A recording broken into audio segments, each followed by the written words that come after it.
Hi you guys, and welcome back for another video. If this is your first time to my channel, thank you so much for clicking on this video.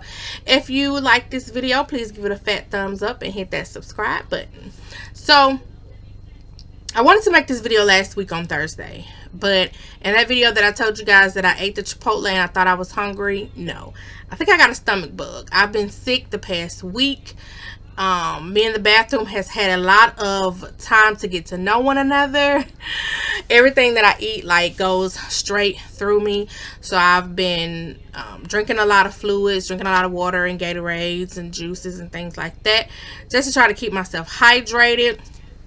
I've been sipping on a all natural strawberry lemonade from Wendy's. Those things are so good, but that's not what this video is about.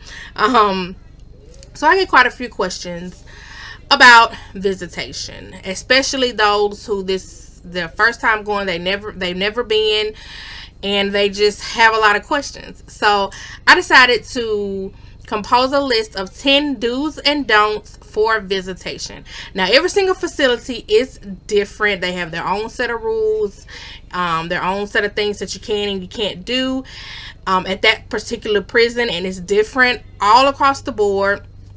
But I made a list of just 10 overall things that I think can go for any prison, no matter where you are or where you're going or anything like that. So let's get right into the list. So the very first do that I have is to always wait for the okay.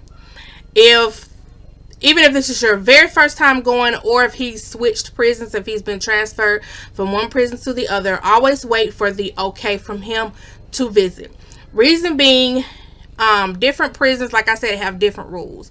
The very first prison that my husband went to, my daughter did not have to be on the visitation list to go. As long as I had our marriage certificate, because he's not her biological dad, and her birth certificate, she was fine. When he was transferred, she did have to be on the list physically. Her name has to be physically on the list. So just wait for the okay from him before you go. Wait for him to call you and say, hey, I put you on the list. You were approved. It's okay for you to come to visit me, because the last thing you want to do is to take that drive and you're not on the list, or they didn't get you approved, or the paperwork's not done, or whatever the case may be. So wait for him to call you and say, I checked on this, or I got paperwork that, hey, it's okay for you to come and visit. The second do that I have is to always ask questions. Any questions that you may have, from what do you wear, what time, anything, any questions that you may have, ask him.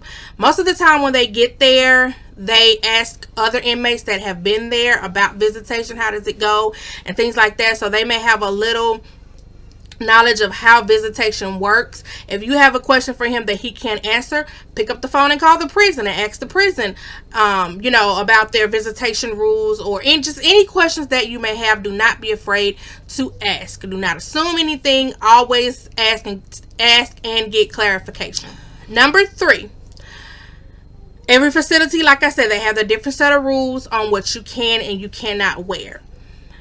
I would say on your very first visit, jeans, a loose pair of fitted jeans, a t-shirt, not a v-neck or anything, just a normal t-shirt, and a pair of sneakers. Basic. I don't feel like you could ever go wrong with that. Different prisons are different. Like I said, the first prison my husband went to, it was okay for us to wear show our ankles. Like, we could wear, as long as they were below the knee, they didn't care about it showing your ankles or anything. At the prison he's at now, you cannot show your ankles. Your bottoms have to go all the way down to your shoes. So pair of jeans, t-shirt, and sneakers until you can get in there and actually see or ask questions or whatever, what is okay to actually wear to visitation. Most of the time, your husband or fiance or boyfriend or whatever could get a list of rules, and those list of rules also have what you can and can't wear. have him mail you that and see, to try to see if you can differentiate from there. But I would say, especially if it's your very first visit, jeans, a t-shirt, and a pair of tennis shoes. Which brings me to number 4. Always take a change of clothes. Always take a change of clothes. You can wear the very same outfit for 6 months straight and it be fine. It be good. You feel like, hey, I've worn this V-neck t-shirt and I've worn these tight pair of jeans. I can get in, no problem. And then you go and there's this new CO there and she's like, no, you can't wear that. And she won't let you in. It doesn't matter if you say, hey, I've worn this before. It doesn't matter. You can't get in. I've seen it happen.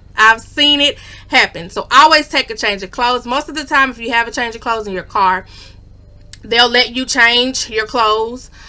And every prison that I know is in the middle of nowhere, so it saves a lot of time and it saves you a lot of gas, and it beats you having to go and try to find a store and then waste money buying a new outfit. So just take a change of clothes just in case. And if you take your kids, I would take a change of clothes for them as well. That's what I do for me and my daughter. Every single visit, I've been doing this for going on 6 years. Every single visit, I take a change of clothes for me and I take a change of clothes for my daughter. Sometimes 2 change of clothes. And number 5, the very last one, is to have him call you either the night before visitation or the morning of visitation. Every single visitation. My husband does this every single visitation. He'll either call me the night before or he calls me the morning of to tell me, hey, visitation's still going on. Y'all can come on.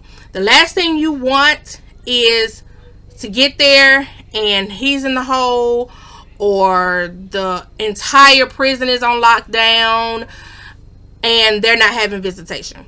Or you can't go into visitation. That's the last thing you want to do. So have him just call you the night before or the morning of to say, hey, we're still having visitation. It's okay. Y'all can come on down the road.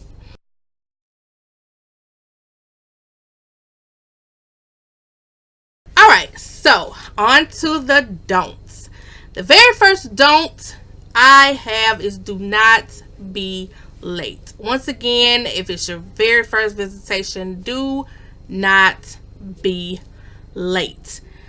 The prison that my husband is at now, they have a cutoff time. It's smack dead in the middle of visitation. So our visitations are 3 hours. At that 1 hour and a half mark, no one else can come in. That's the way that it has always been. And you don't want to get there and, oh, I'm just going to get there at whatever time and just have an hour to spend with him and get there, and then they not let you in. So especially if it's your very first visitation, do not be late. Number 2, this is specifically for those who is your very first time visiting. Do not bring your kids. Like I said, at the 2 prisons that my husband has been at since he's been in prison, the very first prison, she did not have to be on the list.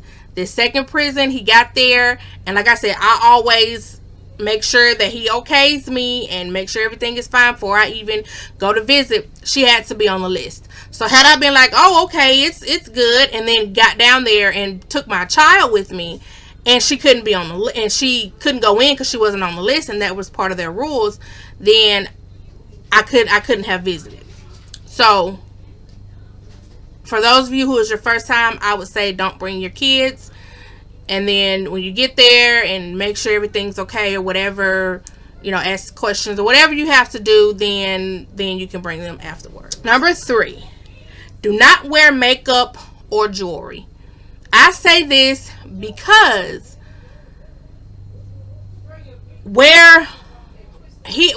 at the 2 prisons my husband has been at, although we're married, I cannot wear the actual diamond ring. I can only wear a band. And so that's why I don't even wear the diamond ring at home. I just wear the band because I can't wear it when I go see him. So I would say don't wear jewelry until you get there and see if it's okay. You don't want to get there and you have earrings. We can't press down here. We can't wear earrings, no tongue rings, no nose rings, no anything. All you can wear is a wedding band. That is it. So I would say on the very first visit, do not wear jewelry or makeup or anything like that until you've gotten there and got the feel of it, and are able to ask questions that you maybe couldn't get answered over the phone. Number 4, do not get smart with the COs. Now I get it, they can be a pain in the behind. I understand, trust me, but don't get smart. Even if you know that you wore this outfit for a whole year and ain't nobody said nothing to you. If you know that homegirl last week wore this same shirt that you got on and they won't let you in with it, don't get smart. Be respectful, because they have the authority to say, okay, well, you are not gonna visit today, or I'm gonna take your visits for good. And then here you are, while you're trying to get all this sorted out and go to, the captain or the sergeant or whoever it is that you need to go to get this sorted out, you still can't visit in the meantime. Be respectful, say okay, whatever, and then go to their higher ups to complain or whatever. At least that way you still have your visits while you're getting that situation taken care of. So just be respectful. And the very last thing, I'm surprised that I even put this on the list, but I see it so much, and I mean, it's pretty much common sense, but I see it so much and it's just ridiculous. Do not smuggle things in. Do not smuggle illegal things in, because you're going to jail and you're going to be charged. It doesn't matter if you go for an entire year and they don't have metal detectors, they don't have anything. You've seen people go in with things and pull it off. That one time that you decide that you want to go and try to smuggle something in there, they got the metal detectors, they got the dogs, they got the little things that they search you with. They go beep, beep, beep, beep. It's just not worth it. It's just not worth it. You go to jail and then, you won't get to see him. You can't talk to him. You can't do anything. And then your life is ruined in the process. It's just not worth it, you guys. It's just not worth it. So don't smuggle things in. Go for what you went for, and that's to enjoy your visit with your loved one and go home. Like, it's so not worth it. So yeah, that is my 10 do's and don'ts for visitation. I hope you guys enjoyed it. If you guys have some do's and don'ts that I did not put on the list, please leave them down in the comment section below. If you're new and you're trying to get some ideas on different prisons, or do's and don'ts, some more do's and don'ts that I did not say, check the comment section down below to see if anyone left anything down there. And overall, you guys, don't assume anything. Don't assume that one prison is going to be just like the next prison. Don't assume that the next prison is going to be like the last prison, because it's not. They are all different with their own set of rules. So do not assume. Call if you need to call. Speak to him if you need to speak to him. Have any questions, call the prison if you have any questions that he couldn't answer. If the prison does not want to answer your questions or can't answer your questions, wait until the very first visit. Don't do anything drastic. Don't do anything extra until after that first visit or the second visit or whatever. You get in there and you actually see for yourself the things that are allowed, the things that aren't allowed, the things you can do, the things you can't do, and then you can kind of just go from there. So yeah, I love you guys. I hope you guys enjoyed this video, and I will see you guys in the next one.